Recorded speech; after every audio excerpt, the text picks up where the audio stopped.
Hoy, 23 de febrero, la Universidad de Valladolid está de celebración. Va a entregar la máxima distinción académica a la doctora Marina Subirats Martori, que va a ser investida doctora honoris causa por la Universidad de Valladolid. Ella es doctora en filosofía especializada en género y educación. Además, es catedrática emérita por la Universidad Autónoma de Barcelona. Marina Subirats, enhorabuena. Muchísimas gracias. Ha sido la Facultad de Educación, a través de la Cátedra de Género que se imparte en este centro, quienes han propuesto a Marina Subirats para ser investida doctora honoris causa. Marina Subirats tiene una larga trayectoria profesional en investigación. También ha sido profesora, bueno, tiene una larga trayectoria que iremos viendo a lo largo de esta entrevista, y ha recibido muchísimos premios a lo largo de los años. Pero a nosotros nos gustaría comenzar preguntándole, Marina, ¿qué supone para usted pues, que la Universidad de Valladolid le conceda este título honorífico? Bueno, algo impresionante. Me es difícil definirlo porque nunca lo hubiera pensado, nunca lo hubiera imaginado. Es decir, que para mí fue una gran sorpresa, una gran ilusión. Es la primera vez que alguien pues, me hace honoris causa, me da un doctorado honoris causa, y luego que sea también por un tema vinculado a los avances de las mujeres y a los trabajos sobre las mujeres, porque bueno, pues soy de una generación que encontramos una España muy atrasada en este aspecto y en tantos otros, y entonces el que nos costó mucho a mi generación el poder empezar a mover las costumbres y los hábitos de este país, y ahora ya estamos en otro momento, con otra realidad. Pero, digamos, para mí pues es un reconocimiento no solo a mí misma, sino a toda una generación de mujeres que hemos estado desde la universidad también trabajando por avanzar, porque las mujeres avanzasen y porque el país avanzase, por supuesto. Nos encontramos en el campus de la Yutera de la Universidad de Valladolid, donde está esa Facultad de Educación. Usted puede presumir, sí, puede presumir de ser una de las impulsoras de la coeducación en España. La coeducación que yo no sé si a día de hoy podemos decir que se ha conseguido o todavía quedan algunos flecos. Antes de la Guerra Civil hubo un inmenso esfuerzo del profesorado por conseguir la coeducación. ¿Qué significaba en ese momento? Significaba que las niñas pudieran estudiar en los mismos colegios que los niños y que pudieran estudiar las mismas cosas, porque en ese momento pues, las niñas se las mandaba a lo que se llamaba costura. Es decir, iban a la escuela, pero una escuela donde lo importante era aprender a rezar y a coser, como dicen los textos de la época. Entonces, claro, ya había muchas personas en España que decían, esto no puede ser, las mujeres tienen que tener un alto nivel, un nivel por lo menos como el de los hombres, por lo tanto tienen que aprender a leer. Pensemos que pues, hasta la guerra la gran mayoría de las mujeres españolas no sabían leer, apenas algunas sabían firmar, no todas, Esta es la situación. Entonces, el que pudieran acudir a las escuelas con los niños era un gran avance. Entonces, esto, bueno, se consiguió en parte con la Segunda República, luego ya con la guerra, evidentemente, se paró, y en toda la etapa del franquismo fue hacia atrás, se volvió a la escuela separada.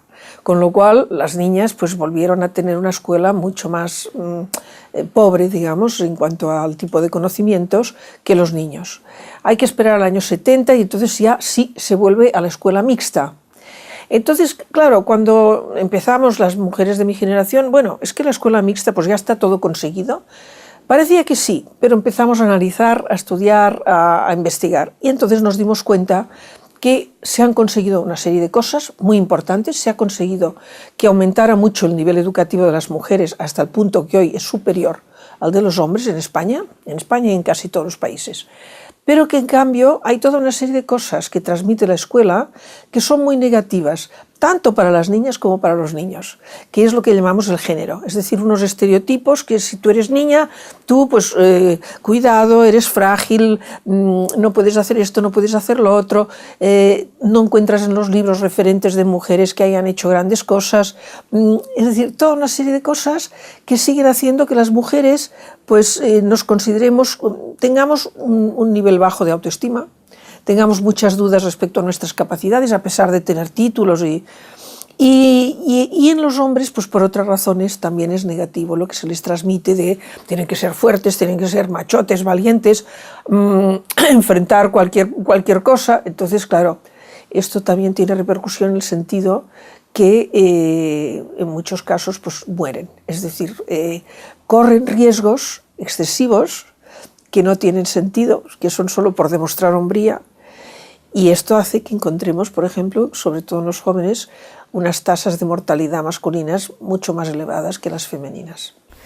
En pleno siglo XXI, el poder escuchar lo que nos acaba de decir todavía pone los pelos de punta, ¿no? ¿Qué es lo que está fallando para que esa igualdad entre géneros, entre hombres y mujeres, pues sea efectiva? El por qué los hombres tienen que ser de una manera y las mujeres de otra viene de etapas de nuestra historia, casi de nuestra prehistoria, en la cual la humanidad era muy pobre y necesitaba especializar a los individuos para sobrevivir, y entonces se creó esta mentalidad: los hombres tienen que ser fuertes para defender, para atacar si es necesario, las mujeres tienen que estar en casa para cuidar, porque era muy difícil, nacían muchas criaturas pero morían muchísimo. Entonces se creó esta mentalidad. Y siempre en las sociedades cambia más rápidamente las formas de vida que las mentalidades. Entonces nos encontramos con que nuestra forma de vida ya no tiene nada que ver con la del pasado, con la de estos pasados difíciles. Tenemos dificultades, pero de otro tipo, muy diferente, ¿no? Y en cambio, pues seguimos teniendo unos estereotipos muy rígidos de que, sobre todo aplicados a los hombres, las mujeres hemos abierto bastante nuestro campo y hoy pues podemos salir a trabajar en el trabajo pagado, podemos conducir, podemos estudiar, podemos estar en política. Los hombres, como grupo dominante, se han quedado más encerrados en su modelo. Y esto es lo que causa precisamente problemas, les causa más problemas a ellos, pero como les parece que es lo natural, no se dan cuenta. Entonces esto es lo que justamente tiene que modificarse, es decir, las mentalidades, entender que no tiene ningún sentido correr riesgo ni ser tan valiente ni todo esto, que igual podemos valorarlos pues porque sean tiernos, porque sean cariñosos y porque lloren, ¿verdad? ¿Qué tiene que hacer un educador para que se consigan derribar esas barreras? Pues bien, nosotros con el grupo al que pertenezco hemos puesto a punto toda una metodología. Porque, claro, si le dices a alguien es que no lo haces bien, dice, pero ¿qué me estás diciendo si yo hago lo normal? ¿Verdad? Porque tenemos una cultura que es androcéntrica, es decir, centrada en los hombres. La tenemos los hombres y las mujeres, es la cultura que nos han transmitido. No somos responsables de esa cultura, pero sí somos responsables de cómo vayamos a dejar esta cultura, cómo la vamos a transformar para el futuro. Entonces, lo primero que hay que hacer es aprender a mirar, a descubrir cómo, sin darnos cuenta, estamos dándoles mensajes diferentes y cómo estamos siempre valorando más lo masculino. Entonces hay toda una etapa que nosotras pues hemos ido diseñando, que es lo que llamamos la construcción de la mirada violeta.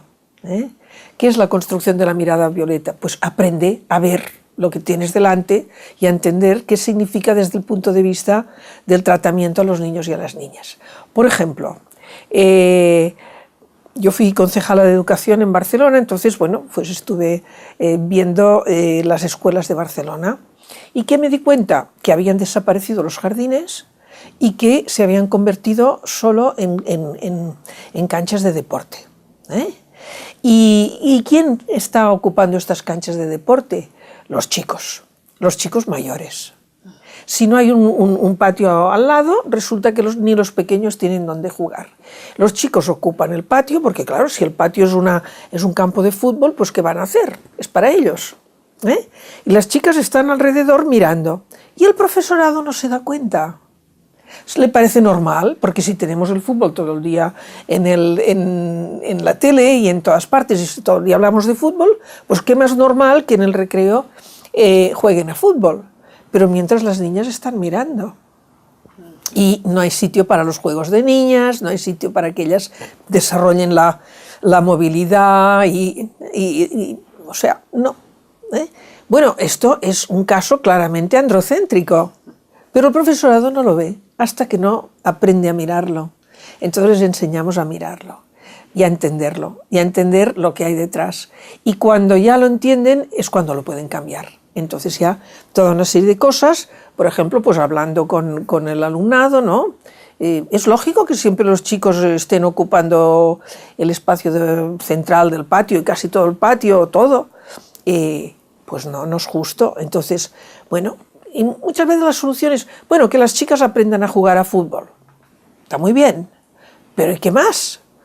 Porque no se trata de que nos masculinicemos todos y todas. Se trata de que por una parte las chicas aprendan a jugar a fútbol, pero que los chicos aprendan a jugar a los juegos de niñas y los puedan jugar también, y sepan saltar a la comba, que es una cosa que es igualmente muy interesante desde el punto de vista físico, o sepan jugar a las muñecas, que aprenderán a cuidar. Marina, nos está hablando de un modelo de escuela mixta, ¿no?, donde se tiene que favorecer la coeducación, pero a mí me gustaría preguntarle cuál es su opinión acerca de las escuelas segregadas.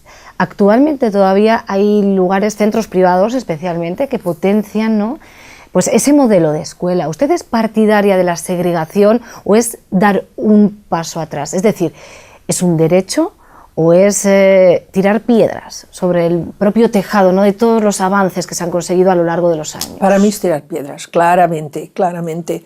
El primer avance fue que chicos y chicas pudieran ir a las mismas escuelas. Se dice, es que las chicas tienen mayores rendimientos cuando van a escuelas separadas. Y ahí hay que decir una cosa básica.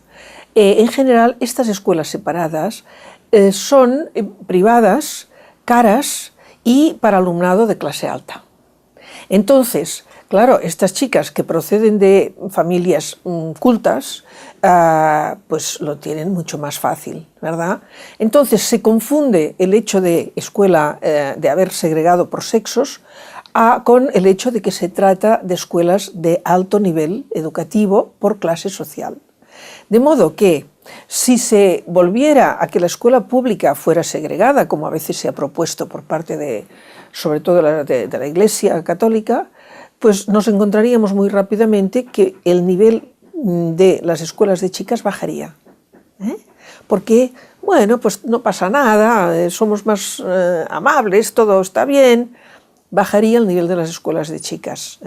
Pero aparte de esto hay otra razón mucho más importante incluso, que es chicos y chicas tienen que convivir desde la infancia.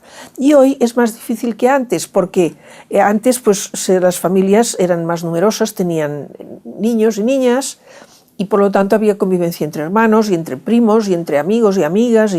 Y ahora, en muchos casos, pues se trata, las familias tienen una sola criatura. Por lo tanto, si en la escuela no tienen compañeros o compañeras, pueden pasar muchos años viviendo solo con personas o con criaturas de su mismo sexo. Llegan a la adolescencia y entonces el otro sexo es como un descubrimiento, es una cosa muy difícil de saber cómo tratar, ¿no? De modo que, necesitamos una sociedad en la cual la convivencia exista desde el nacimiento prácticamente o desde la infancia, porque luego se encuentran con todos los medios de comunicación continuamente en las televisiones, pues las relaciones sexuales de cualquier manera, de cualquier modo. Claro, pues si ni siquiera han tenido ocasión de conocer a los chicos, todo esto pues es un mundo muy complejo, que es lo que nos está pasando en realidad. La educación, como decíamos, es la herramienta, pero hay otros factores, porque los hombres y las mujeres no solamente vivimos en la escuela, en la universidad. Cuando en la educación sí que se consigue el educar en igualdad, pero después, ¿cómo hacer frente a esos otros factores externos, como son, por ejemplo, la publicidad? Esto quizás es la parte más difícil. Yo he trabajado más en educación porque el sistema educativo es más permeable a entender estos problemas y a los cambios posibles. El sistema educativo es importantísimo porque de alguna manera es lo normativo. Y los niños y niñas saben que lo que se hace en la escuela es lo que vale. Y lo que se hace en la tele es para divertirse. Pero claro, los medios de comunicación hoy tienen una influencia enorme y muy negativa en general, hay de todo, pero digamos muy negativa. Por ejemplo, todo el tema de la violencia. Los medios dan una visión del mundo con una violencia mucho mayor de la real, ¿eh? Entonces esto tiene una influencia muy negativa, pero no solo en las armas. La publicidad nos da siempre la imagen de la mujer en casa haciendo el trabajo doméstico, el hombre no. Nos da en este momento una imagen de las mujeres que se utiliza incluso mucho pornografía, fotos, imágenes que proceden de la pornografía y que se utilizan en la publicidad, ¿eh? Entonces nos da en gran parte esta idea, ¿no?, de las mujeres muy sofisticadas que están sumamente pendientes de su imagen, de gustar, es decir, convertidas en objetos sexuales, que es algo muy negativo para las mujeres, porque en el fondo es el camino que las lleva pues muchas veces al sufrimiento, a los malos tratos, etc., ¿no? Entonces, es muy difícil cambiar los medios de comunicación. Yo lo he intentado muchas veces, cuando he tenido pues, responsabilidades, digamos, para ello, pero los medios de comunicación se cierran en banda en general, ¿eh? No quieren saber nada porque dicen no, porque nuestra función no es educar, nuestra función es divertir e informar como mucho. Entonces, bueno, pues es muy difícil de cambiar. Es decir, los medios tienen una gran responsabilidad y es realmente algo que debieran de abordar la imagen que están dando de hombres y mujeres y la imagen de violencia que están dando también, porque están influyendo muchísimo sobre las nuevas generaciones. ¿Qué le parecen movimientos como el que ha surgido hace poquito, el movimiento Me Too, ¿no? Sí. ¿Qué le parece? Estamos, yo creo, ante un nuevo empuje del feminismo. El feminismo pues, es un movimiento de larga trayectoria, de transformación de la sociedad, pero en cada momento tiene sus objetivos y a veces pues, pasa por épocas de menos brillantez o menos presencia, ¿no? Pero en este momento parece como que con la mundialización pues vemos cómo renace, ¿no?, el movimiento feminista, y hemos visto cómo a partir de un caso pues esto se ha extendido por todo el mundo, ¿verdad? Es como que dices, bueno, pero como este caso habrá habido tanto, sí, pero en España pasó con el tema de los malos tratos a las mujeres, que durante años pues no se hablaba de esto para nada, la mujer se tenía que callar. En un momento dado hubo algo que fue una mujer que habló en televisión y dijo, es que mi exmarido me va a matar, y al cabo de unos días la mató, ¿eh? Y claro, quedó la imagen de la mujer contando su drama y luego la mató de una manera espantosa. Entonces esto removió, digamos, fue como la gota que colma el vaso, ¿eh? Y a partir de ahí se ha hablado del tema y se ha intentado poner remedios que todavía no los tenemos bien. Entonces, bueno, pues ha pasado lo mismo con el Me Too, ¿eh? A partir de un caso de un hombre que era, bueno, pues que intentaba imponerse a las mujeres, imponer su deseo a las mujeres, ha empezado. Y yo veo que ahora está también surgiendo otro tema, que es el de la brecha salarial, importantísimo también, y también está tomando mucho auge, porque las mujeres pues ya estamos hartas de trabajar mucho, de trabajar en casa, fuera de casa, en todas partes, y luego resulta que somos más pobres que los hombres, pues no tiene mucho sentido. Precisamente el 8 de marzo se ha convocado esa huelga en la que se anima a todas las mujeres pues a hacer huelga, ¿no?, a secundarla, para reivindicar los derechos, no solo de la brecha salarial, sino pues reivindicar su puesto en el mercado laboral, que da mucha lástima, ¿no?, que en pleno siglo XXI, como decíamos, todavía estemos así. Sí. Es muy importante esta huelga, es importantísima, porque además hay otra cosa, estamos en un momento en el cual van a venir grandes cambios en el modo de producción, la forma de producir. Sabemos cambios favorables, porque pues entrará la robótica, esto significa que muchos trabajos pesados pues ya no tendrán que hacerlos las personas, pero esto también va a significar que se pierden muchos puestos de trabajo. Y si no lo evitamos, vamos a ser las mujeres las que perdemos sobre todo posiciones en el mercado de trabajo. Entonces esto no puede ser, ¿eh? Yo creo que lo que hay que hacer es repartir de otra manera el trabajo, por lo tanto menos tiempo de trabajo para hombres y para mujeres, y para que todo el mundo pueda trabajar, Pero y lo que no se puede consentir es que, bueno, si hay poco trabajo, pues las mujeres a casa, que está empezando a pasar. Porque al inicio de la crisis, hacia el 2011, nos encontramos por primera vez que el porcentaje de paro en las mujeres era inferior al porcentaje en los hombres.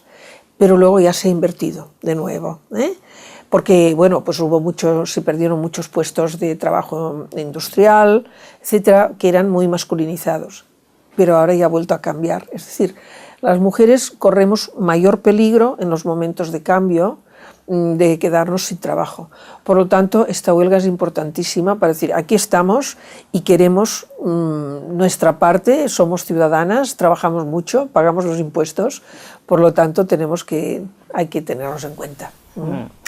Marina, como decíamos, pues ha sido docente, es investigadora, pero además también ha ocupado cargos políticos. Fue directora del Instituto de la Mujer, donde realizó una gran labor, y en esa faceta más política, aunque hoy nos centra la académica, ¿no?, porque estamos en la Universidad de Valladolid, pero ¿usted considera que las administraciones se están implicando lo suficiente para conseguir la igualdad real? Desgraciadamente no, pienso que no, y que incluso se ha perdido terreno en este sentido. Hubo un momento en los años 80, 90 en que se hizo un gran esfuerzo, también porque Naciones Unidas hizo sus conferencias mundiales, entonces hubo un gran ímpetu y los gobiernos, no todos por igual, pero digamos, pusieron en marcha mecanismos, pues institutos de la mujer. En España no solo, digamos, el Instituto de la Mujer, que entonces era del Ministerio de Asuntos Sociales, hoy está en el Ministerio de Sanidad, sino también pues en las autonomías se crearon los institutos de la mujer, o en fin, algún organismo. Y eso permitió un gran paso adelante, porque se avanza cuando hay un movimiento que empuja y unas instituciones que concretan y ejecutan. Entonces, este doble movimiento por abajo y por arriba es lo que permite avanzar rápido, ¿verdad? ¿Qué pasó después? Bueno, pues pasó que las instituciones que se ocupaban de los temas de las mujeres fueron debilitándose. Por razones pues, de carácter político, depende de qué partido sea el que está en el poder, etc. Entonces se han ido debilitando, de modo que hoy el Instituto de la Mujer sigue existiendo, pero nadie oye hablar de él en España, y bueno, pues en las autonomías depende de cada autonomía. Hay algunas autonomías que han hecho muy buen trabajo y otras que han hecho menos trabajo. Pero en cualquier caso ya no se presenta como el motor del cambio, las instituciones. De modo que yo creo que, bueno, pues las mujeres como movimiento han tenido que volver a tomar digamos, a ser el motor, a tomar la rienda de los avances, lo están haciendo, pero necesitamos que las instituciones vuelvan a ponerse en marcha. ¿Por qué? Si no, ¿qué ha pasado? Tenemos leyes, tenemos igualdad legal, pero no tenemos igualdad real. En España pues hay una ley contra la violencia de género del 2004, en el cual, por ejemplo, respecto a educación, es la primera vez que aparecen toda una serie de medidas. En la del 2007, por la igualdad, también. Pero esto no se ha hecho. Está en la ley, pero no se ha hecho. De modo que entonces, pues, que esté en la ley no sirve de nada. Y esto tienen que implementarlo las instituciones, fundamentalmente.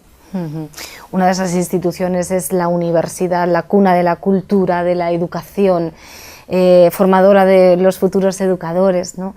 El lenguaje se afianza, ¿no?, en estos centros educativos. Se ha también en los últimos tiempos, ¿no?, luchado por que se cambie el lenguaje. ¿A usted le parece que es necesario o es un arma de doble filo el cambio del lenguaje? No sé si denominarlo lenguaje inclusivo. A ver, para mí es totalmente necesario que las mujeres aparezcamos en el lenguaje. ¿Por qué? Porque aquello que no se nombra es como si no existiera. Y en las escuelas lo vemos, pues cuando la maestra dice, ahora los niños van a salir al patio, pues hemos oído niñas que dicen, ¿y las niñas? ¿Salimos también o no salimos? No saben si eso va con ellas o no va con ellas. Terrible, ¿no? Y entonces, claro, si solo nombramos a los niños y a los hombres, seguimos en esta cultura androcéntrica que ha ignorado la existencia de mujeres. En los libros de texto, en el último estudio que conozco que se ha hecho, tenemos que en los libros de ciencias sociales aparece solo un 7% de nombres de mujeres. Como si en la historia apenas ha habido mujeres. En los libros de literatura un 12%. Hoy si vamos a una librería encontraremos cantidad de libros de mujeres, novelas, estudios, todo tipo de cosas. Pues resulta que luego lo que transmitimos a las nuevas generaciones, solo un 12%. Entonces, claro, pues si no estamos en los libros, o estamos residualmente, si no estamos en el lenguaje, pues somos como invisibles. Nadie se acuerda de nosotras, porque a la hora del patio, ¿quién juega? Los niños. ¿Cómo tenemos que organizar el juego? Para los niños. Y las niñas son, pues, ¿no?, como el fantasma que ronda por allí, pero que nadie se acuerda. Hay que visibilizar a las mujeres, y entonces este esfuerzo por visibilizarlas en el lenguaje es fundamental. No me gustaría tener que hacer esta pregunta, pero la tengo que hacer. ¿La igualdad es real, es posible o es una utopía? No, hoy no es real, pero mira, digamos que como yo ya soy muy mayor y he vivido muchos años y empecé a vivir en una etapa en que no solo no había igualdad, es que ni se pensaba que la pudiera existir, ni se imaginaba, Pues yo en mi infancia y en mi juventud nunca hubiera imaginado que íbamos a llegar a lo que hemos llegado. Es decir, todo depende de cómo lo miras, ¿no? Si dices, bueno, tenemos que llegar hasta allí, qué lejos está, avanzamos poco. Pero si dices de dónde venimos, cuánto camino hemos hecho. Ahora, estamos frente a un problema milenario. Tampoco podemos pedir que, digamos, en 20 años se resuelva todo. Es un largo camino. Pero ahora ya hemos avanzado mucho y el tener una dimensión mundial, en la cual pues lo que ocurre en Estados Unidos es como una mecha que se enciende y que llega hasta Europa y llega hasta Asia y pues nos fortalece y quizá nos va a permitir avanzar más rápidamente hacia la igualdad real. Pero vaya, digamos, la igualdad real va a ser algo que hay que ir conquistando siempre, porque siempre van a quedar ciertos resquicios que no van a ser totalmente igualitarios. Se puede conquistar, usted es prueba de ello, es una mujer que ha luchado siempre por la igualdad, por educar en igualdad. También lo está intentando la Universidad de Valladolid, la Cátedra de Estudios de Género. En definitiva, es posible y a la vista está que usted, una mujer, va a ser investida hoy doctora honoris causa. Algo impensable hace años. Exactamente. Esto me hace doble ilusión, porque pienso que la Universidad de Valladolid, que la vemos como una gran institución que viene de lejos, ¿no? Y en Palencia, pues que también fue de las primeras universidades, bueno, pues finalmente reconozca a las mujeres, efectivamente nos muestra que el avance es posible y que ahí estamos avanzando. Muchísimas gracias, Marina Subirats. Enhorabuena por este doctorado honoris causa, que lo disfrute muchísimo y de verdad muchas gracias en nombre de la Universidad de Valladolid por haber venido aquí al campus de la Yutera de Palencia. Las gracias tengo que darlas yo. Estoy muy agradecida a esta universidad y lo estoy disfrutando enormemente. Hasta pronto.